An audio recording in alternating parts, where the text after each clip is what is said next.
A pastry shop owner refuses to sell a cake to a little girl who doesn't have enough money and later discovers it is for her dying mother's birthday. Before we start, we can get this video to 1,000 likes. Please hit the like button and subscribe to the channel. Saul Garfield was having a bad day.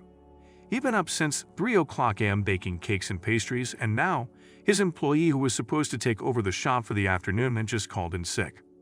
Saul was an artist. No one could make confections like him, but he wasn't a people person, not at all. He dealt with several obnoxious customers that morning, so when Janie Metcalf walked in, he was ready to explode.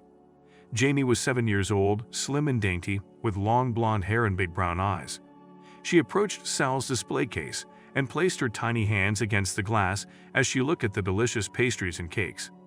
"Hey kids," Sal growled. "Don't put your hands on the glass. I just cleaned it." Life is about more than money. It's about having a meaningful impact on others. Janie jumped back and quickly tucked her hands behind her back. "I'm sorry," she said. "Everything looks so delicious. My mom says you make the best red velvet cake in the world." Saul was flattered. "She may be right about that," he said. "I won a prize with that cake." "I wanted to buy a cake," Janie said and stuck out her hand. There was a little pile of coins on her palm that didn't come to more than a few dollars. "Where did you get that, kid?" Sal asked. "Did you bust open your piggy bank?" "Yes," Janie said shyly. "I did. I want to buy a cake, a big red velvet cake." "A red velvet cake?" asked Saul. "I hope you'd have more than those $3 or $4, kid. That cake costs $70. $70? asked Janie. "But I don't have any more money. Could I buy just a slice?" "Kid," Saul sneered, "you can't even afford a slice." Janie was almost in tears. "Please, what about that cupcake?" She pointed at a delicious-looking frosted cupcake. "How much does it cost?" "That is a $6 cupcake, kid," Saul said. "Honestly, you can't afford a cracker in my shop." Janie started crying. "Please, mister," she whispered. "You don't understand." That was when Saul lost his patience. "Get out," he shouted. "Go try your wines somewhere else." Janie turned away and ran out of the door. Saul watched as she sat on the curb outside the store and cried desperately. A few minutes later, an elderly lady walked past, and she stopped. Saul heard her ask the child, "Sweetie, are you okay?" Janie cried, "I wanted to buy my mom a cake, but the man wouldn't sell me one." "Well," the lady exclaimed, "is that what you're crying about? Having cake?" "It's not for me," Janie explained. "It's for my mom. It's her birthday, and she's in the hospital. This is her favorite pastry shop, and she loves the red velvet cake." "Oh dear," the lady said. "Poor lady. What's wrong with her?" "She's got cancer," Janie said. "Dad said she's not going to come home. That's why I went to get her the cake." "I'm so sorry," the lady said. "Maybe." But Saul had heard enough. He ran to the door and cried, "Little girl, come back."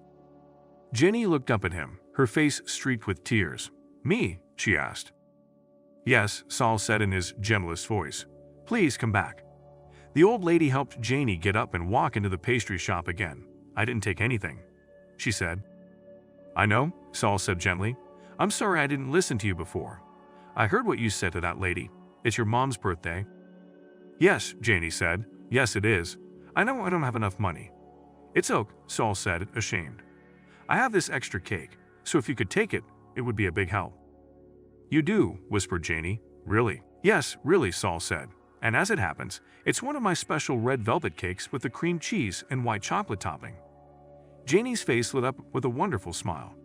"That's my mom's favorite," she gasped. "What's your mom's name?" Sal asked. "Isabel," Janie said. "Her name is Isabel. Isn't that pretty?" "It's very pretty," Saul said.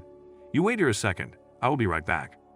Saul went back into the kitchen and carefully wrote on a delicious red velvet cake, "Happy birthday, Isabel."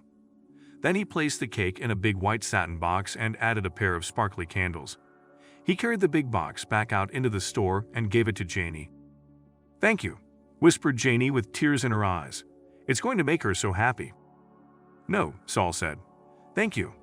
I'd forgotten why I make these wonderful, delicious cakes. It's to make special occasions even more special. I hope you and your mom enjoy my cake." Janie took Saul's cake to her mom that afternoon, and they lit the sparkly candles. By that wonderful light, Janie could almost believe everything would somehow be all right.